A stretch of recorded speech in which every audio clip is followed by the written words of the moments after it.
a comprehensive look at trends, fund profiles, and more in Exploring ETFs.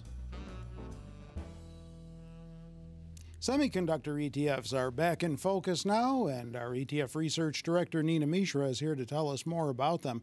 So technology has been hot and very active, and within that sector falls the semiconductor stocks, right? Yes. So technology is the best performing sector this year, up more than 20%, whereas the broader market, the S&P 500 index, is up about 11.5%.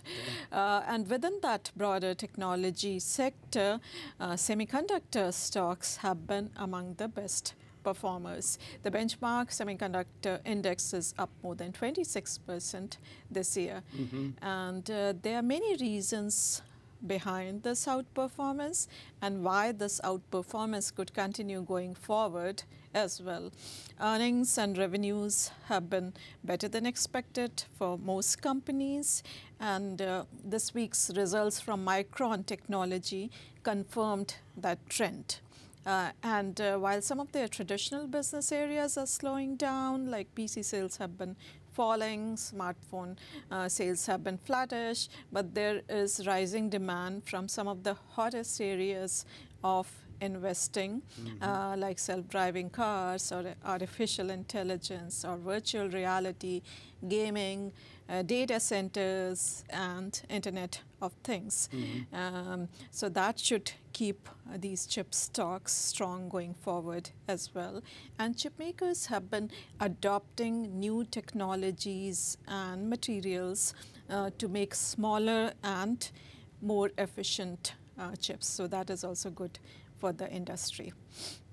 Now, there are 4 ETFs in this space. Yes. And since they are so popular, the stocks as well as ETFs have been really popular this year, so I thought I would highlight some of the important features and differences among them so that investors can decide which one is the best for them. All right, let's take a look. The first one is iShares PHLX Semiconductor ETF. The ticker is SOXX. It is the most popular semiconductor ETF with more than 1.2 billion in assets under management. It's a modified market cap weighted ETF, so it takes holdings by their market capitalization, and then there's a cap of 8% on individual securities, and it does not hold more than 5 securities at that cap. It has 30 holdings. It charges 48 basis points in expenses. Intel, Texas Instruments, and NVIDIA are top 3 holdings for this ETF. All right, VanEck has one as well, the VanEck Vectors Semiconductor ETF. Yeah, the ticker is SMH. It has more than 962 million in assets under management. It is a market cap weighted ETF with 26 holdings.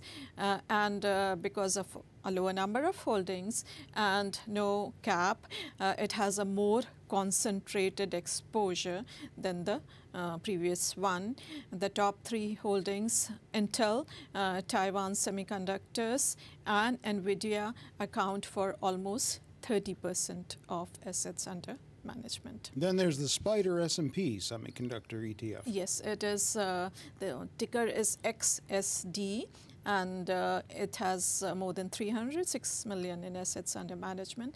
It's an equal weighted ETF, so all the 35 holdings are held, get almost equal exposure in this ETF.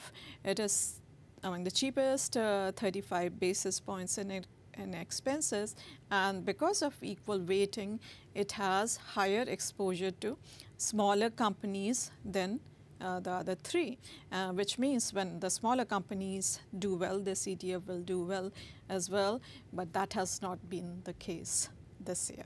All right, and then the PowerShares Dynamic Semiconductors portfolio. So this ticker is PSI. It has 288 million in in assets under management. It's a smart beta ETF. It analyzes stocks on a number of investment merit criteria. And it has 30 holdings as of now. It is the most expensive in this space with 63 basis points in expenses because of its enhanced indexing. Micron, Intel, and Texas Instruments are among its top holdings. All right, and then finally, how does it all stack up against the good old S&P? So on this slide, I have this performance, year-to-date performance chart. The Smart Beta ETF by PowerShares has been the best performer this year, up almost 30%, whereas the two market cap weighted ETFs, the one by iShares and the S&P, by VanEck, they are up about 26% this year.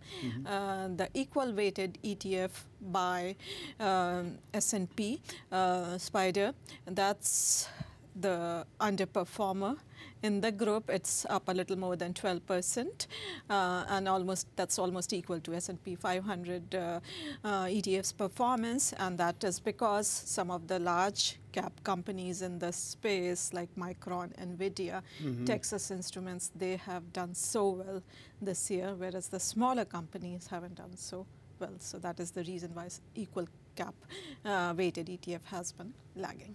Okay. Do you own either of them? I don't. All right. Check out more information on ETFs in that particular section of SOXX.com. All you need to do, get over to the homepage, use the Funds tab in the top toolbar, and it will help get you there. With Nina, I'm Terry Ruffalo.